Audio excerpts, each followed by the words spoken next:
जय हो महाकाल। मार्कंडेय ऋषि ने कठोर तपस्या भगवान शंकर को प्राप्त करने के लिए, उनके दर्शन के लिए उनके अंतःकरण में एक दिव्य प्रकाश पुंज प्रकट हुआ। उस प्रकाश से कुछ अक्षर उभरने लगे और वह अक्षर एक महामंत्र को जन्म दे गए। और वह मंत्र कोई और नहीं, वह है महामृत्युंजय मंत्र, प्रभु का अद्भुत मंत्र। धीरे धीरे वह मंत्र मार्कंडेय जी के पूरे अस्तित्व में प्रवाहित होने लगा। श्वासों का स्पंदन ये मंत्र बन गया, रोम रोम से ये मंत्र गुंजायमान होने लगा। कहते हैं समय बीतता गया और देखते ही देखते उनके अलौकिक 16 वर्ष भी व्यतीत हो गए।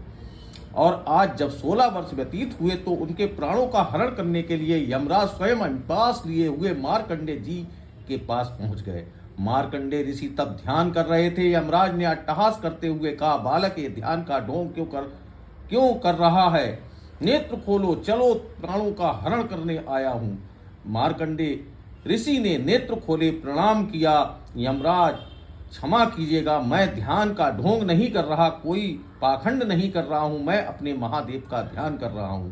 मैं महादेव का ध्यान जब तक पूर्ण न कर लूं मैं आपके साथ नहीं चल सकता। यमराज ने सुना तो अट्टहास करने लगे और कहने लगे, बालक मृत्यु कभी किसी की प्रतीक्षा नहीं करती, काल का भी कोई समय देता है, तुम्हारा समय पूर्ण हो चुका है, अब चलो मेरे साथ। जैसे ही कुमार मार्कंडेय ने सुना, कहने लगे, मैंने कहा ना कि मैं आपके साथ नहीं चल सकता, अभी मैं महादेव का ध्यान कर रहा हूँ।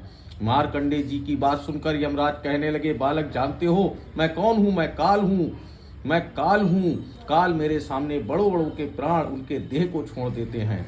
और ये देख रहे हो ना, मेरे पास यमपाश है। ये यमपाश जिसकी ओर मैं फेंक दूं उसके प्राण पल भर में उसकी देह को छोड़ देते हैं। मार्कंडेय ने हाथ जोड़कर कहा, हे यमदेव, आप अगर काल हैं तो मैं भी कालों के काल महाकाल का भक्त हूँ।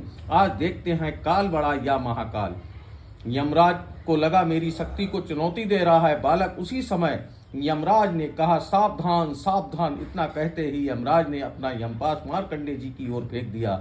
यमपाश ज्वाला की तरह मार्कंडेय जी की ओर बढ़ा। मार्कंडेय जी ने जब ये देखा तो वह भयभीत हो गए और जो सामने शिवलिंग पड़ा था, मार्कंडेय जी ने उसका आलिंगन कर लिया और कहा, महादेव जी मेरी रक्षा करो, मेरी रक्षा करो। यमपाश आया और जैसे ही यमपाश मार्कंडेय जी को स्पर्श किया, देखते ही देखते यमपाश ने शिवलिंग को स्पर्श किया।